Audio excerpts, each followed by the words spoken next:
Should so-called magic mushrooms join marijuana in being made legal in DC?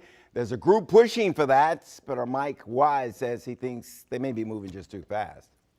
The decriminalization of marijuana in the district has given hope to a small group of activists called Decriminalized Nature DC, whose main goal is to reduce penalties on the use, possession, and cultivation of mushrooms and other psychedelic plants.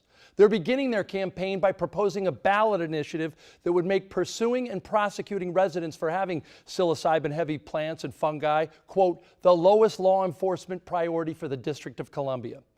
Look, I'm as progressive as they come on many of these issues, especially in regard to natural plants and their derivatives that are scientifically proven to have medicinal and pain-relieving values. But here's the thing. The science on LSD, aka magic mushrooms, is still in its infancy since it was first banned under the Nixon administration. Researchers at Johns Hopkins have helped many people with psilocybin, using a guide to take patients through their hallucinogenic journeys that often lead to less angst about their affliction. They have also reported some patients experiencing terrifying episodes, something back in the day they used to call a bad acid trip. I speak from experience because the use of LSD helped splinter my own family in the late 1960s. Like any drug, it's not for everyone, and its origins are not always from pharmaceutical laboratories.